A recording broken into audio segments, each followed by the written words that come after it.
The name's Fran Johnson. Detective Fran Johnson. It's Thursday. I haven't slept in close to 87 hours, and my armpits are beginning to smell like a hobo ranch. My senses are weakening, and my paranoia is steadily increasing. I can't shake the feeling someone's watching me. Which could just be a side effect of my 18 nicotine patches, but I digress. I go to my desk to begin some important paperwork. Thank God my mama taught me the importance of time management skills. I'm chasing away my crippling self-doubt with a hefty dose of children's morphine, when suddenly, the phone.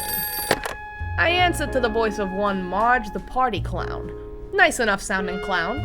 Sounds like the kind of lady you might meet on the subway, carrying a big bag of fresh bread from the bakery, wearing 2 mismatching Crocs and singing Queen Latifah lyrics as loud as she can.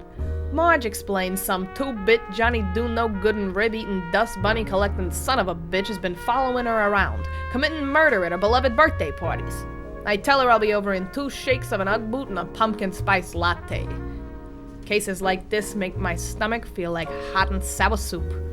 Which, again, could just be a side effect of all the nicotine, morphine, Flintstones vitamins, Dayquil, NyQuil, Tic Tacs, Claritin D, Viagra, Zyrtec, Rogaine, hot tub water, Kids Bop CDs. But I digress. Marge comes to the door smelling like debauchery and looking like a 2-bit casserole. I shake her hand and feel the fear coursing through her veins like hot gravy. It's clear this is going to be a long night. I walk into the party and I find nothing unusual visible to the naked eye. These cases can be tricky like that. Marge explains her killer situation, and I listened with the attentiveness only a natural-born detective would possess. Situations like this demand it. I throw up a little bit in my mouth as she points me to the scene of the latest crime. I haven't seen something this horrific since my ex-husband's jockstrap. I hate to see one go so young. When we return to the birthday party, which reeks of Cheeto dust and depravity, I look around and sense the madness in the air. Any one of these Johnny Rockets could be a cold-blooded killer. Though it looks like me a shenaniganizing in loop-de-loops, I know the criminal is still at large. I need to act, but I'm just... fuck! I'm scared of the dark! But I keep my cool, like a blues brother at an Ice Cube convention. I hear a pop, and the lights come back on. My search for the newest victim is unfortunately short. The shock of another loss nearly causes the clown to lose a lunch on the birthday boy. I gotta get down to the bottom of this. I assess the crime scene, looking for any evidence of a murder. I smell death, but I don't see it.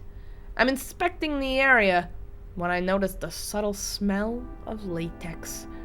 Alas! Hidden in plain sight! The next victim. Poor balloon. Never stood a chance. Why, cruel world? Why? God, why? From here on out, every kid in the room was a suspect. I begin to use my interrogational prowess to try to smoke the answers out of them. But to no avail.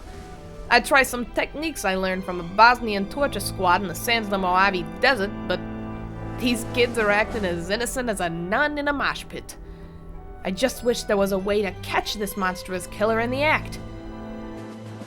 By the time I interrogate the last party guest, all hope seems lost.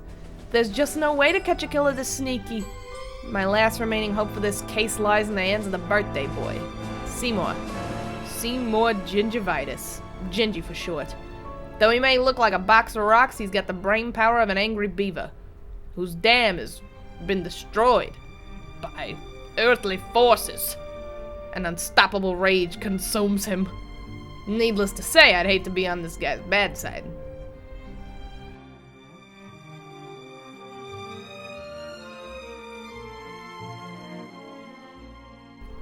I approach the kid as he fumbles with a chocolate cupcake.